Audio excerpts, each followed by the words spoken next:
Okay, good morning. It's my privilege to introduce the Reverend Amy Stapleton, who needs no introduction to some of you. Let me just say a little bit. I got to know Amy through the Methodist Federation for Social Action, where she works for about 10 years, I think. She also, she's a counselor, she's a pastor.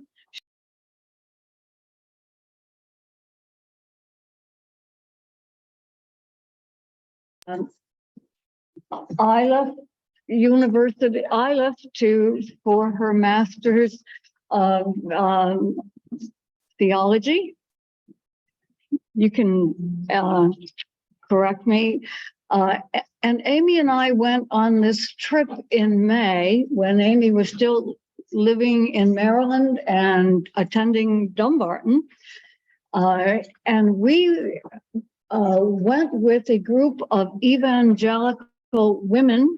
I knew the director. I don't think Amy knew anyone when we started out. And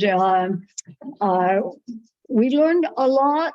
And Amy used this time getting ready for her new position as associate pastor at St. Andrew's United Methodist Church in it's Highlands Ranch, Colorado, a suburb of Denver. Amy, I'm going to let you take it away and add anything you want. Thank you so much. It's good to be with you, friends. I have missed you. We have missed you. The Stapleton family has missed you dearly over the last few months. I want to just acknowledge today is Transgender Remembrance Day. And here in Colorado, we woke up to another mass shooting in a nightclub in Colorado Springs. So my time at Dumbarton is always in the back of my mind in terms of how to respond in these moments in a prophetic way. That includes justice related to sexuality, related to Israel and Palestine, related to every part of our collective witness as people of faith. So thank you for training me up, and just know how much that you're thought of and appreciated in your work. Ginny mentioned that she and I had the opportunity to travel with women this past May to Israel and Palestine. And she sells herself short in that really this trip was made possible by Ginny. A few years ago at her birthday party, I said to her, I'd really like to travel to the Middle East with you. Both, she's been numerous times. I had been 3 times. And I wanted to see that part of the world through her eyes and kind of hear her story as we traveled. And so this trip kind of came together. I don't know, Ginny, it just felt like we kind of fell into their laps in a way. Here we were, these progressive women who had very kind of clear and strong views on this region. And we ended up with a group of women that we didn't know, mostly, as Ginny said, evangelical Christians from Ireland, Canada, and throughout the US. There were about 36 of us total.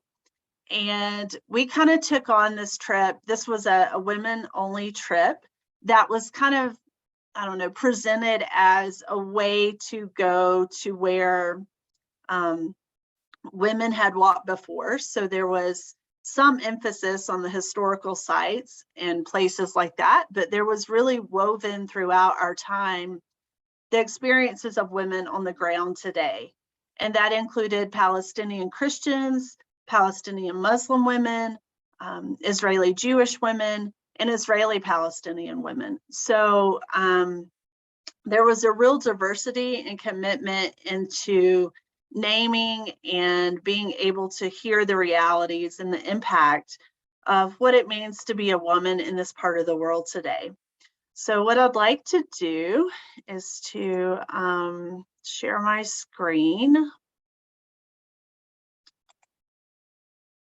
And this picture, I know Ginny, you can see it okay, right? You can see, okay. This picture, I know Ginny has some thoughts about, but for me, this picture in so many ways encapsulates our trip. Ginny's luggage was lost, and about 2 days in, maybe 3 days, the women in our trip started bringing Ginny clothes. They would say, "Hey, do you want to borrow this? Here's a shawl. Here's a wrap." Ginny, of course, found her own way and clothes and got what she needed ultimately. But I thought from the beginning, it really spoke to the power of this group to show up and to ultimately transform this experience for me. It was very different doing it with all women, women that you didn't know. And yet there was, from the very beginning, a collective sense of kindness, of generosity, of sharing that I think was really powerful. Let's see. So this is some of the women that we went with. As I mentioned, they were from Canada, Ireland, throughout the US. Many of them had never been to the region before. They had done some reading, but they were eager to learn. And before I go much further, I'd like to read you part of a poem by Naomi Shihab Nye, who's a Palestinian American poet. And I think it really captures the spirit of this group. The poem is titled Kindness. Before you know what kindness really is, you must lose things. Feel the future dissolve in a moment like salt in a weakened broth. What you held in your hand, what you counted and carefully saved, all of this must go, so you know how desolate the landscape can be between the regions of kindness. How you ride and ride, thinking the bus will never stop. The passengers eating maize and chicken will stare out the window forever. Before you learn the tender gravity of kindness, you must travel to where the Indian is in a white poncho, lies dead by the side of the road. You must see how this could be you, and how he was someone too who journeyed through the night with plans and the simple breath that kept him alive. So basically, I think there was an overall and an overwhelming sense of kindness throughout our time together. There was also a real acknowledgement and experience of loss. I think obviously the loss that we witnessed and saw among the Palestinians, the cost of war to Israeli and Palestinians and the ongoing violence in the region. But there was also, I felt like, a loss of a deep grief that we carried and shared throughout our trip. This particular woman, Sarah, joined our trip having just left us on the border of Ukraine. And she came straight from Ukraine to be with us. These women, the Smith family, I don't see up here in the top corner. She was the youngest one on our trip. So we had ages 18 through 92. So there was diversity in every sense of the way. And I have to say, like in the beginning, I had my own bias and judgments around what it would be like to travel to this particular region with evangelicals. I didn't know what that meant for my own identity and expression, but I certainly didn't know what that would be like to be in a region and have that kind of historical layered onto everything. I think a lot of times my assumption is that people want to go where Jesus walked and see these places, but there's a kind of lack of acknowledgement, if you will, about the reality on the ground. And this group really changed that. This is This is a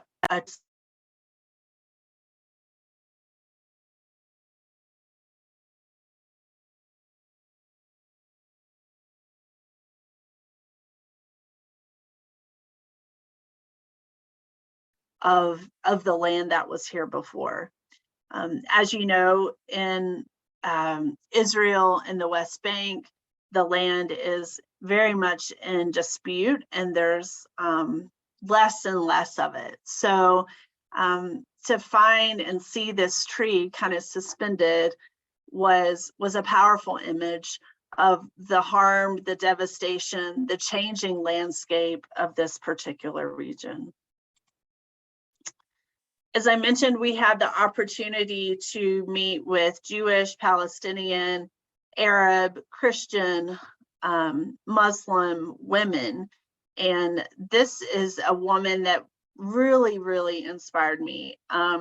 She works with a nonprofit she currently lives in Israel, but she also goes to the West Bank. She's a Jewish woman. And the power of story throughout this trip was so important. If you haven't listened to The Danger of a Single Narrative, I would really encourage you to. It's a TED Talk by Shimanda Nagazi. And I feel like the power of this trip was really listening and hearing the stories of women and their very different experiences. This woman in particular often would drive through checkpoints to meet with her Palestinian neighbors in the West Bank.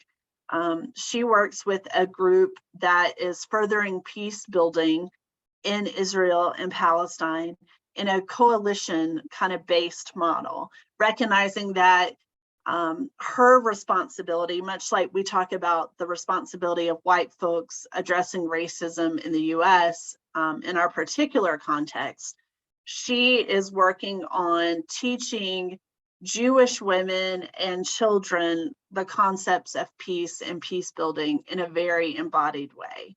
I think that she's had a lot of threats against her life because of this, but it's really the power of women and her own personal story. She is an American Jew. She immigrated to Israel, lived on a kibbutz, and made her life there. But as she lived there, she realized kind of the reality of the people around her. She realized who she wasn't seeing. And so through her own personal transformation, she really became an ally in powerful ways. This was a different part of our experience also in Israel. We met with a woman, you can kind of see right here in the pink. She and her husband are Israeli Jews. They also immigrated to Israel. Her husband's family was killed in the Holocaust. So they have a long history of solidarity and support of Israel. They invited us, the whole group, to their house for Shabbat. And it was a powerful experience of prayer, of sharing a meal, of understanding kind of the weekly routine and the rituals of this conservative Jewish family. And yet there was a very clear political ideation that was kind of woven and unspoken throughout the evening when we talked about some of the other places that we were going. I did feel that the trip gave us an opportunity to hear multiple narratives. And for some folks in our group, this was the first time they had ever heard the reality of Palestinians living in the West Bank or saw those challenges. It was a lot for many people to integrate. The woman, I don't know if you can see her right here, Lori is her name. She grew up Jewish in America. She went on our trip in the last, 15 years. Her faith has changed. She now identifies, I think, as a person of multi-faiths. recognizing and honoring her Jewish heritage, but also kind of living and now identifying as a Christian. So you could see throughout the trip kind of this integration of people's experience, their life experience, what they had heard in the media, and kind of what they were seeing for the first time with their own eyes. This particular part was one of my favorite parts of the trip. Bracelets to support his family. How can I hear your voice while I'm pulled over at the side of the road, waiting for the soldier to question us because our driver's license plate is Arab? How can I contemplate the depths of you while everything is so much, so discordant, so beautiful and tragic and built up, and it's brewing and swirling and inside me and all around me, stone over stone, layer over layer, until the contours of the land are obscured by everything we've built, everything we've made for you and of your name. Or am I already seeing you in the marketplace more than in the cathedral? In pervasive skunk water, the scent is pervasive skunk water, the scent of the suffering. Is it your eyes I see in the gaze of the soldier girl who holds aside her machine gun to help up a traveler that trips on yesterday's uneven stones? How about the face of the boy selling water with his daddy, or the old woman hawking mint at the Jaffa Gate? Is that you I'm seeing? Are you here? Show yourself to me. There's a garden at the edge of the old city of Jerusalem, and in the garden, a wine press and a tomb. Excuse me, stopping there. It looks like she may be hearing you, although we're not getting the video. Yeah, because she can hear through Okay. the Zoom link there, but we just don't have the TV for some reason. All right. This is pretty unusual. We keep finding new ways to do something wrong. And so we're having things happen that we haven't had happen before. Okay. And so, Amy, you can hear what's happening here. We'll see if we can hear you. Right now we have connection with the laptop and we don't have connection to the large screen TV. We had to change out the laptop for lack of power. So are we going to have sound or not? Can you hear me? Okay. We're on the Samsung speaker. Sorry, Amy, we'll just have to pause for a few moments. We think we're going to be getting it back here. Yes, pretty good. Okay. Okay. Amy, do you want to try talking and let's see if we can hear you here? Can you hear me now? Lordy, wonder. Praise the Lord. Okay, we're back.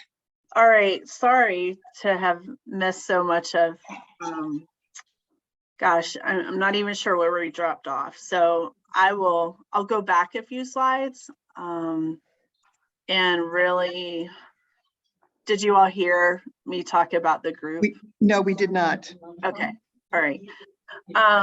So Roger and Joe, others, I'm sorry for the repetition, but wanted to share a picture of the group and kind of just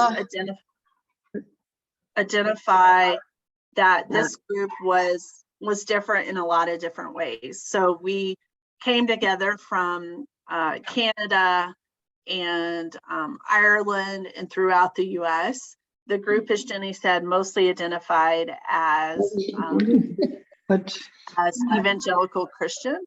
The youngest member of the group was 18, and then the oldest was 92. So it really, for us was an opportunity to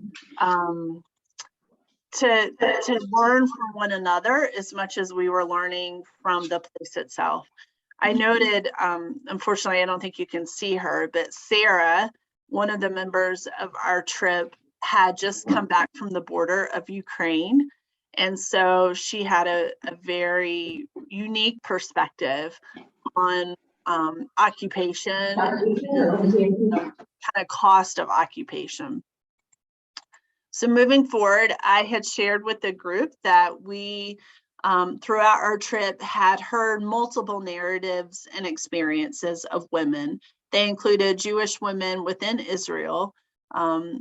One that I previously showed had, I mentioned worked for many years in furthering human rights and teaching children and women, Palestinian and Israeli women, the power of peace building and trying to dispel a lot of myths kind of going on.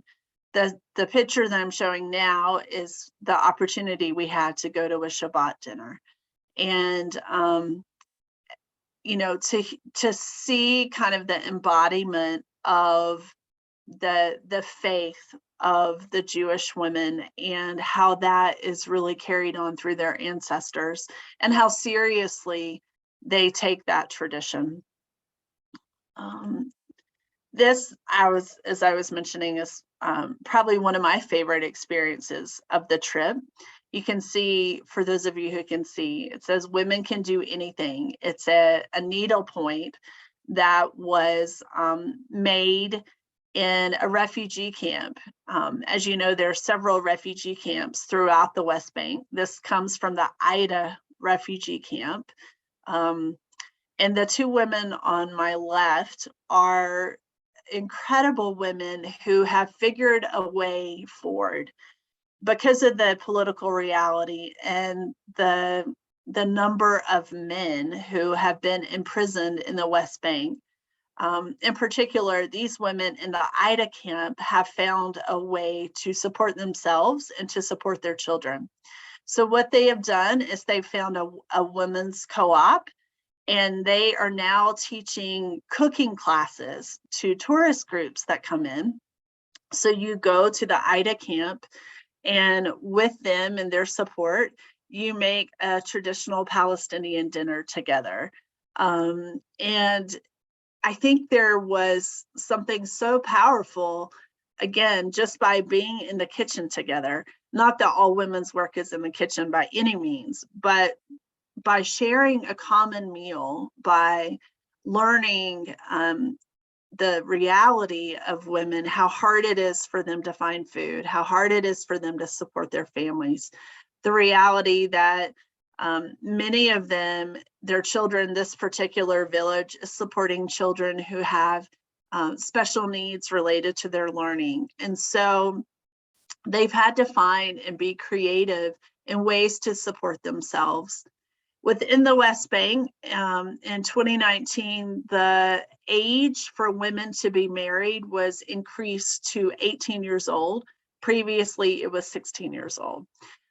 There is a rate of divorce within the West Bank that really impacts the family, but I would say more than that, what impacts the state of the family in the West Bank and the reality of women is the occupation.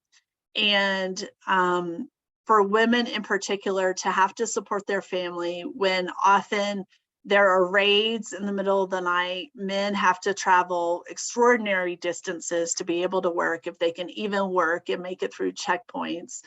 A lot of the social fabric and kind of well-being of the family falls on women, but in a very in a way that's just beyond the traditional role. So women are having to find multiple ways to support their family economically, socially, and certainly politically. This was a day when we walked through the West Bank to a particular village, and the village of Batir, and walked through groves and saw the experience of olive trees being uprooted. Olive trees are a powerful symbol for Palestinian families, excuse me, because it's kind of the legacy that they live and pass on. So with the current building of the wall and the occupation, so much of the economic revenue of families for generation is being disrupted. not just generations past, but the generations of the future.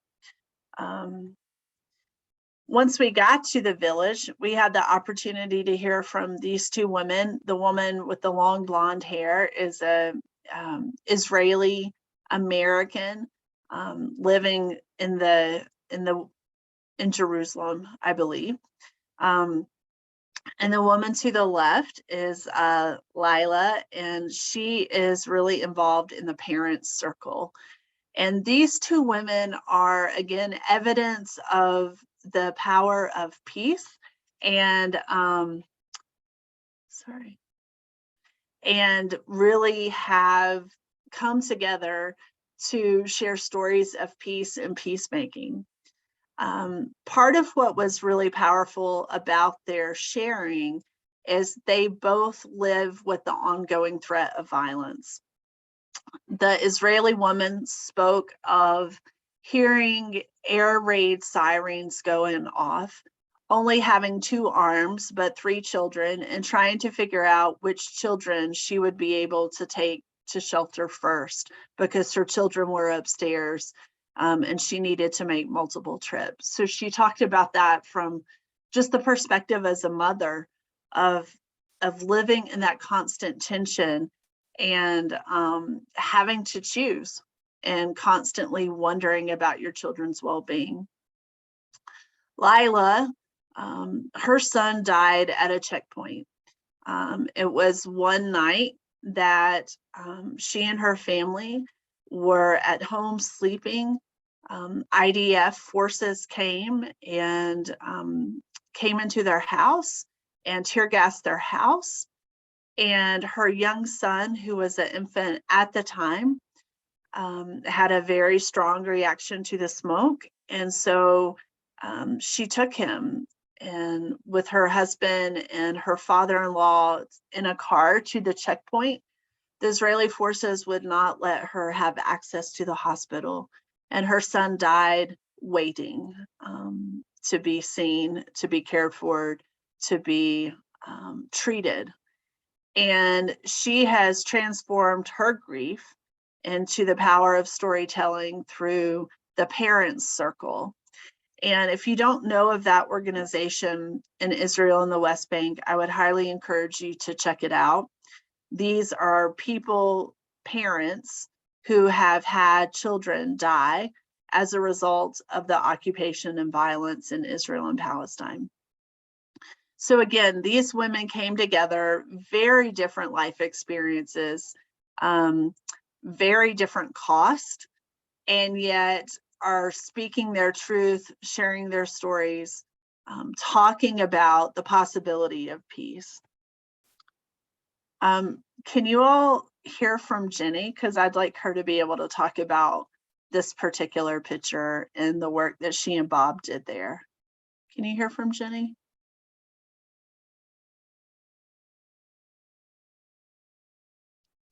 Well, while she's coming up, I just want to acknowledge that Ginny and Bob were foundational in their time in the Middle East to not only furthering the infrastructure and bringing clean water and doing so much for the region, but also being, if you will, allies and incredible advocates for peace. Ginny, would you talk a little bit about this picture? This is a village of Atir. It's in the Hebron district, the south of Palestine. It is one of the projects that Bob was in charge of during the time we were there, going to each village and asking the Raptors and the leaders there what they needed and then what they could do. And they could work projects that would combine Palestinians, foreign resources like we were, and different organizations. And the pool behind me right there is an old Roman pool, and that was restored during that time. Since that time, so I was able at that time to read how much it cost and how many hours it took and what materials it took for redoing that pool. Where the Palestinians had since gotten that pool labeled or established as what is it called, Amy? It's a national heritage center. So Yeah. Israelis don't bulldoze it. There's one of many. Thank you, Jenny. It's all yours, Amy. Okay. This is another Palestinian woman, a very powerful woman who is a scholar. She speaks 4 different languages. She lives just outside of Bethlehem in an intergenerational home. And if you could see her home, it would feel like you were walking kind of into the catacombs. It's an amazing space, very hidden from the street. Like you wouldn't necessarily think that all this existed. She and her family left the area, the region after the second Intifada, and came back. And this is where she chooses to live with her son and her husband and their children, even though it's come at a great cost to her. And this is a woman that I've actually preached about because her story and commitment to nonviolence is one of the most powerful I've ever heard. So she's a Palestinian Christian.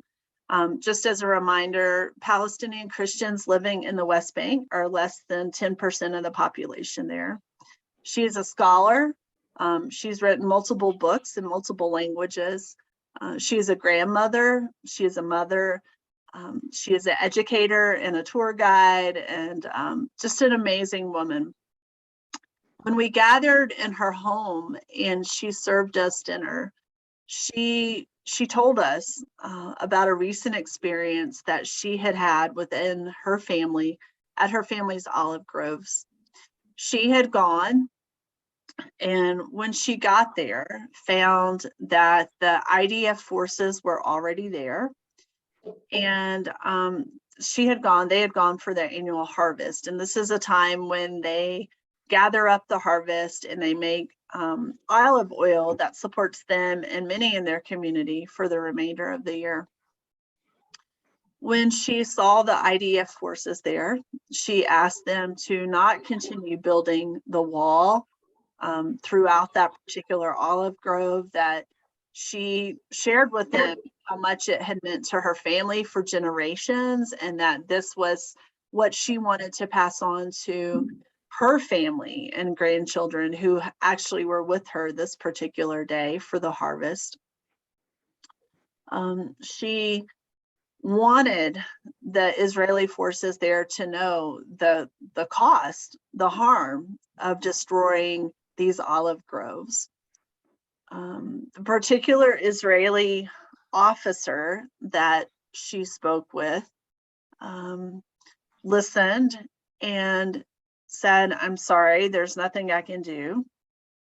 And she said to him, "You too know something about oppression. You too know what it's like to be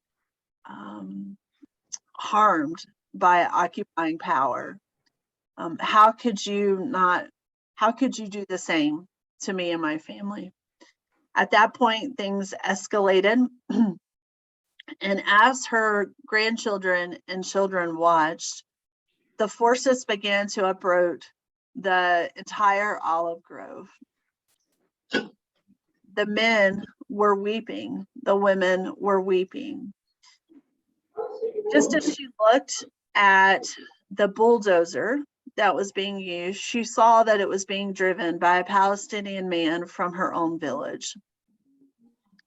She stopped and ran to him and said, "How can you do this? How can you do this? You know that we would give you any amount of olive oil that we could. We have supported your family. How can you do this to ours?"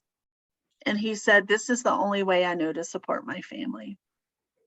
So here in this very small community was a Palestinian driving a bulldozer at the request or sanctioned by the IDF that was uprooting the olive grove trees for generations of another Palestinian family.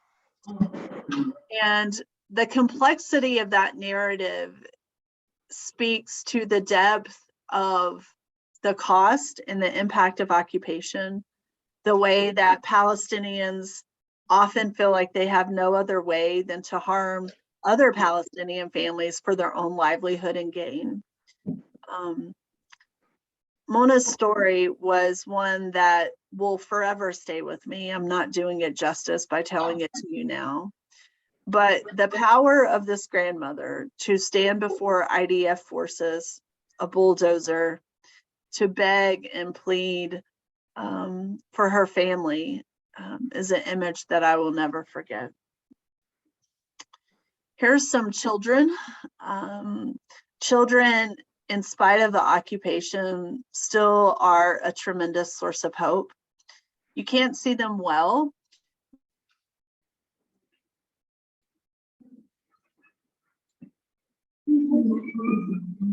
Services, everything from water to movement to the ability to access care. Without going into the current reality of the region today, children are impacted by the trauma that they've seen, that they've observed, but also that they witness on the daily. There are still very strong intergenerational roots within the region, so most families are intergenerational, so you'll have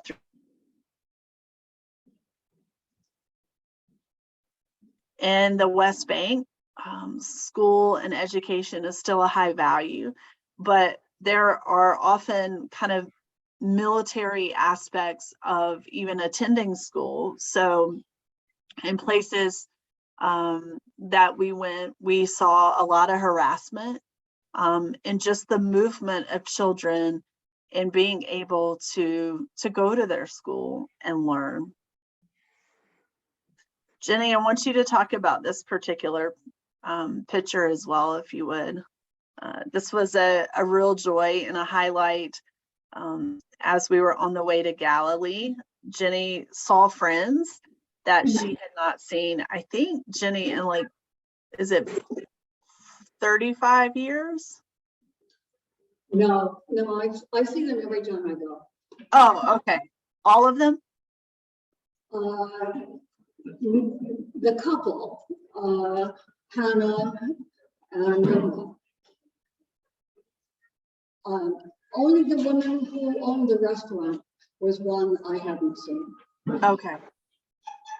But So once again, we had the opportunity to sit at a table around food, to listen to the story of women.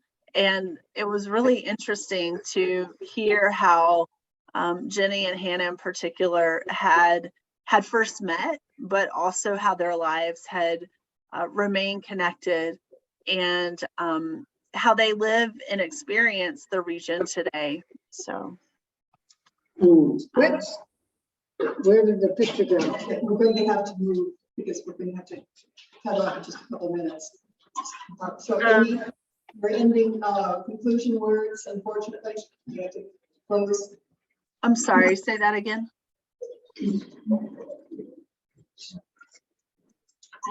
I recognize our time constraints and Yeah, so, I'll just wrap up here. So Shireen, justice for Shireen Abdu Akba was like really a part of our experience. She was killed just prior to our going there. Shireen was a journalist, a very powerful leader and an ally advocate within the Palestinian community. And this was in Bethlehem Square. And so that definitely kind of was an overshadowing of our trip. And for me, again, when I think about this trip and I think about women and I about the voices of women, her voice will be lost, missed, because she really did speak to the reality of the Palestinian people today. This is a more recent addition to the wall. This is George Floyd. If you can imagine the wall,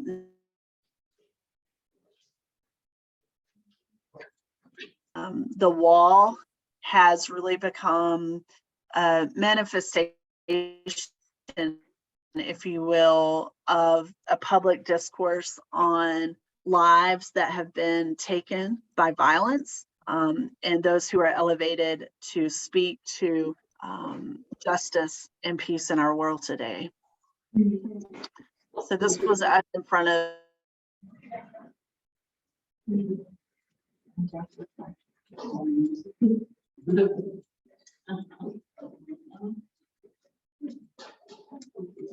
I don't know. Suicide nest. We're just posing in front of the wall. And what do you see? That she was trying to explain, the wall, I think, is 27 feet high, that is built supposedly between the two areas, but most of all, it's a land grab. It's built acres and miles outside of the Israeli territory, and just